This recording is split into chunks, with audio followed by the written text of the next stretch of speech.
Sejam bem-vindos. Você está no melhor canal de resumos de livros do mundo.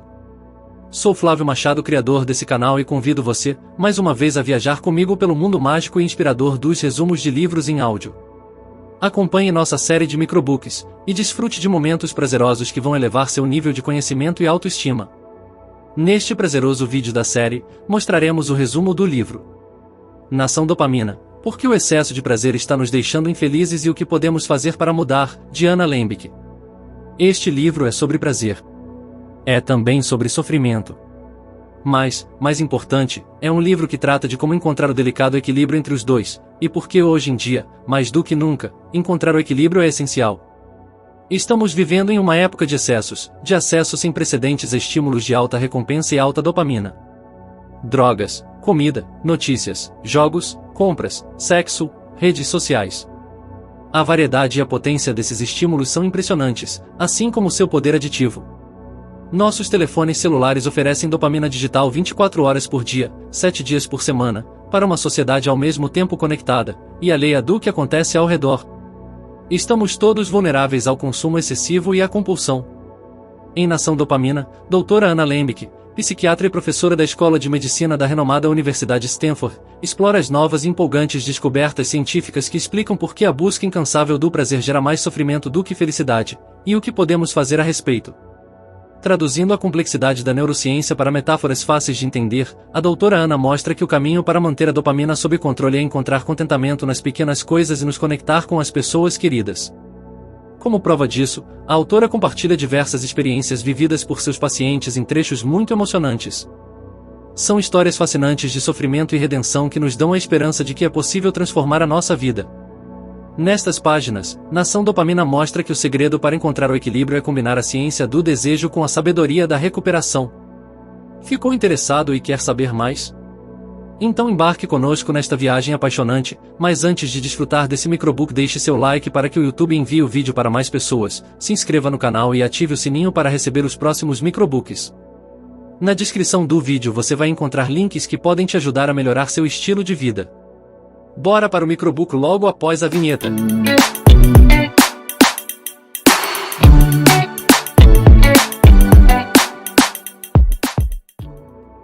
Nação Dopamina. Nossas máquinas masturbatórias. O mundo saiu da categoria da escassez para a da abundância. Há drogas, comidas, redes sociais e infinitas outras fontes de dopamina fácil. O problema é que a dopamina mexe com o sistema de recompensa do cérebro e se torna viciante. A neurociência ainda descobriu que o prazer e o sofrimento são processados na mesma região do cérebro. Por isso, atuam como dois lados de uma balança. Anna Lembke defende que precisamos achar o equilíbrio entre essas duas forças. O consumo desenfreado se tornou a razão de nossas vidas. A autora apresenta pacientes seus apegados ao excesso de dopamina. É o caso de Jacob, que foi ao consultório para lidar com seu vício em masturbação. O paciente criou uma máquina masturbatória, adaptando um toca-discos com uma mola para se masturbar. A autora enfatiza que todos temos máquinas masturbatórias metafóricas. Ela própria se viciou na dopamina oferecida por romances eróticos e o hábito de leitura compulsivo a privou da interação familiar. Esses são exemplos de adição, o consumo compulsivo que, por exemplo, vai do videogame aos romances eróticos. No mundo, a maior parte das mortes tem relação com fatores comportamentais, como fumar e também como não fazer dieta. As taxas de adicção estão subindo. O hiperconsumo compulsivo também representa um risco ecológico para o planeta. A espécie humana está se devorando. Fugindo do sofrimento. David, outro paciente de Anna Lembke, sofria de ansiedade e se viciou nos medicamentos. O paciente encontrou formas de conseguir mais anfetaminas ao conversar com assistentes de seu antigo psiquiatra e fingir que houve problemas na remessa da farmácia. O vício de David se estendeu e se transformou em ideações suicidas. O paciente foi internado na área psiquiátrica de um hospital até diminuir seu vício em estimulantes. Para a autora, todos nós temos algo de David e fazemos algo para esconder o sofrimento interior. Isso vai desde se dedicar a romances baratos até maratonar filmes e séries na Netflix. Embora gere um alívio imediato, isso piora o sofrimento a longo prazo. A autora lembra que as estatísticas de felicidade estão caindo no mundo e a tendência é predominante nos países desenvolvidos, em que o acesso aos estímulos de dopamina é mais fácil. Problemas de saúde mental, como depressão e ansiedade, também estão cada vez mais em alta. A autora nota que a sociedade tem uma obsessão pela felicidade e uma rejeição a qualquer tipo de sofrimento. Inúmeros livros de autoajuda se popularizam, enquanto os filhos são super protegidos para que não se exponham ao mínimo de sofrimento. Isso nos faz desenvolver a intolerância a formas menores de desconforto. Afinal, para a autora, parte da razão da infelicidade contemporânea está justamente na busca para suprimi-la. O equilíbrio prazer-sofrimento. A neurociência trouxe luz para entender os processos de gratificação humanos. A dopamina é o principal neurotransmissor responsável pela busca da gratificação que origina os vícios. O potencial adictivo de uma droga, por exemplo, é avaliado pelo nível de dopamina que desperta no cérebro. Os neurocientistas também descobriram que prazer e sofrimento são colocalizados. Isso significa que funcionam na mesma parte do cérebro e operam como uma balança. Se ela inclina para o prazer, os mecanismos de regulação do cérebro atuam para nivelá-la e mantê-la em equilíbrio. A ciência também mostra que o prazer tem um preço. O sofrimento provocado pela ausência do estímulo de dopamina costuma ser mais forte do que o prazer em si. A tolerância à dor tende a diminuir com a exposição repetitiva e prolongada ao vício. Quando a exposição à dopamina eleva esse ajuste neural, nos tornamos mais insatisfeitos com o que temos e mais ansiosos para mais gratificação. A régua fica mais alta e passamos a exigir mais recompensas para conseguir prazer. A grande questão passa a ser como se manter sóbrio em um mundo saturado de recompensas. Para a autora, a resposta está nos dependentes. Afinal, são os que travam as batalhas mais difíceis para vencer os vícios. Jejum de dopamina. Anna Lembeck desenvolveu uma estrutura para conversar com os pacientes que apelidou de dopamina. Essa estrutura é colocada em prática seguindo uma ordem e cada letra tem um significado. D quer dizer dados. Nessa etapa, a autora reúne as informações sobre o vício do paciente. O quer dizer objetivos. A psicóloga entende a lógica da pessoa por trás do consumo, seu porquê. P quer dizer problemas. A autora confere as consequências negativas do vício. A quer dizer abstinência. Ao passar um tempo sem alimentar o vício, é possível começar a reconfigurar o circuito de recompensa do cérebro. M quer dizer mindfulness, o estado de observação de si sem julgamentos, útil durante a abstinência. I quer dizer insight. Com a abstinência, temos um insight de como nos comportamos na ausência do estímulo e temos uma dimensão real do vício. N quer dizer novos passos. Nesse caso, Anna Lembeck explora o que fazer depois do período de abstinência, assim ponderando com o paciente sobre o não uso ou o uso moderado e sem riscos. E quer dizer experimento. Aqui, a abstinência ou o uso moderado são experimentados de acordo com um plano. Mesmo com a estrutura, Anne menciona que alguns vícios não podem ser completamente cortados por estarem completamente integrados à nossa vida. É o caso do smartphone e da comida. Nesse caso, a moderação pode ser uma resposta. Espaço, tempo e significado. Já passamos da metade deste microbook e a autora conta sobre o autocomprometimento, a criação de barreiras entre o viciado e o estímulo viciante.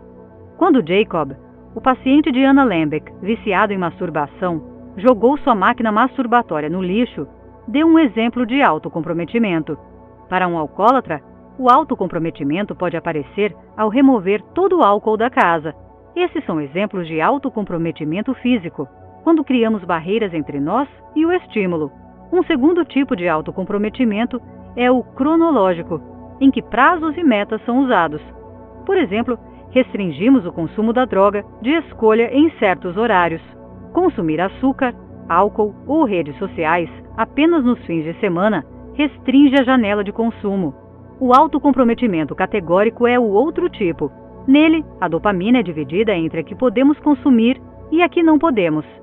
Dietas que restringem apenas alguns grupos alimentares são exemplos de cortes categóricos, mas há ressalva de que o autocomprometimento categórico pode ser driblado pelo mercado.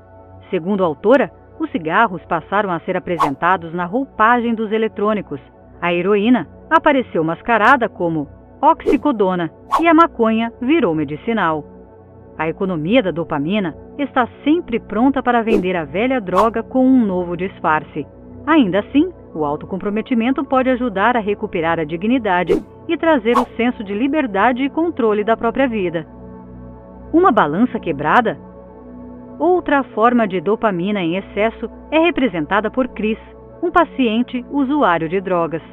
Chris conseguiu vencer o vício graças ao uso de medicamentos psiquiátricos como os opioides, mas isso gerou uma consequência sombria com o paciente se viciando nos próprios medicamentos. A autora deixa claro que qualquer droga que leve a balança para o lado do prazer tem potencial de dependência. O problema piora ao considerar que as evidências científicas para o uso de psicotrópicos não são sólidas. Isso é principalmente verdadeiro para o consumo de longo prazo. Os sintomas de problemas de saúde mental não diminuíram nos países desenvolvidos, mesmo com um aumento no financiamento de remédios. Alguns medicamentos ainda fazem com que os pacientes percam parte do que torna suas personalidades únicas. Por exemplo, quando perdem a capacidade de experimentar emoções fortes, como o maravilhamento ou o luto. Parte do problema está no sobrediagnóstico de medicamentos psiquiátricos. Sua receita é mais comum em pessoas pobres, o que faz com que a autora veja os opioides como uma forma de negligência estrutural. Os pacientes são diagnosticados para que tenham seu sofrimento mascarado. Embora os medicamentos sejam uma forma autêntica de salvar vidas, medicar qualquer sofrimento humano tem seu custo. Para a autora, aceitar o sofrimento é um caminho mais saudável.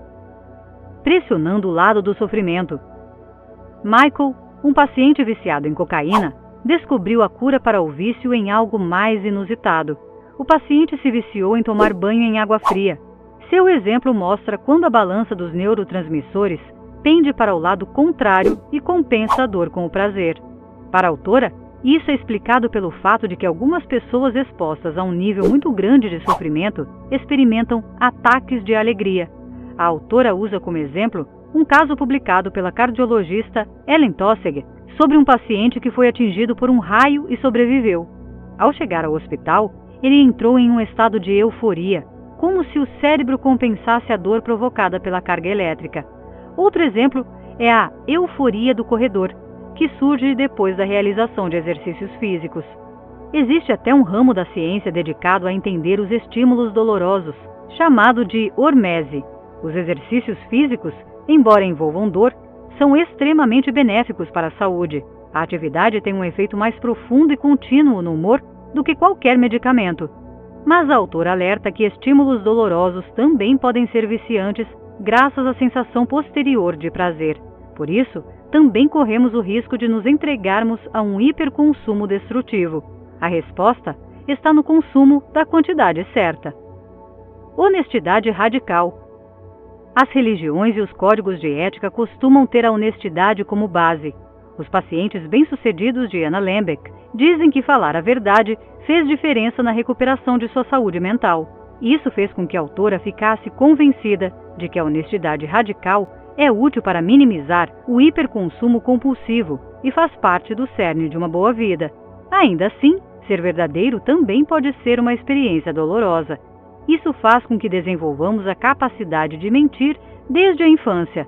A honestidade radical é a ideia de ser verdadeiro sobre qualquer tema, independentemente de sua importância. Isso conta porque ganhamos domínio sobre a experiência ao compartilhá-la. Além de trazer mais consciência sobre as próprias ações, a ideia aproxima as conexões humanas e incentiva uma verdadeira autobiografia. A verdade é contagiosa e ajuda a evitar futuros vícios. A honestidade ainda melhora nossa capacidade de adiar a recompensa e nos faz responsáveis por narrativas mais autênticas. Ainda assim, ser honesto é uma batalha diária. Sempre existe uma parcela de nós que quer enfeitar as histórias ou inventar desculpas. Embora seja difícil, a honestidade está ao nosso alcance. Para a autora, ela não só tem o potencial de mudar uma vida, mas para fazer a diferença no mundo. Vergonha pró-social. Sentir vergonha só é algo destrutivo se isso gerar rejeição ou condenação, mas, se promover acolhimento orientado à recuperação, essa vergonha se torna pró-social. É um fenômeno que acontece em programas como os Alcoólicos Anônimos, explorando o lado útil da confissão pública do problema. A vergonha pró-social corta as bordas do narcisismo e ameniza as tendências adictivas. Ainda assim, todos desejam uma pausa do mundo de vez em quando, e isso torna os estímulos sedutores. Álcool, mídias sociais, sexo, fast foods e romances de vampiros são só alguns exemplos. Por isso, a autora revela suas lições do equilíbrio em algumas etapas. A obsessão pela felicidade e por fugir de qualquer desconforto leva ao sofrimento. O início da recuperação é a abstinência, capaz de reconfigurar o modelo de gratificação do cérebro e trazer alegria com prazeres simples.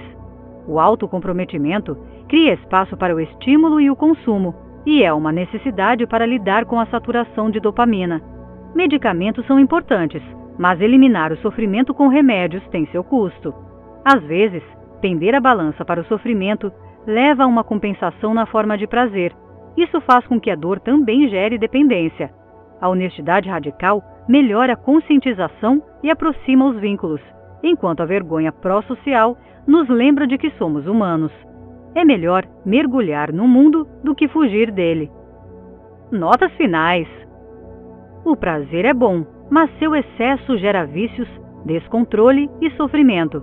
Anna Lembke faz a ousada proposta de nos afastarmos daquilo que promove dopamina em excesso para recuperarmos o controle de nossas vidas, nos tornarmos realmente livres, termos uma experiência emocional mais rica e aceitarmos viver em um mundo com a presença do sofrimento. E aí? Gostou do nosso resumo? Então, deixei um link na descrição do vídeo para você adquirir este livro com super desconto maneiríssimo. Clica lá e adquira o seu. Muito obrigado por você assistir e acompanhar nosso canal. Não esqueça de deixar seu like, se inscrever no canal e ativar o sininho de notificações para receber os próximos resumos. Valeu e até a próxima!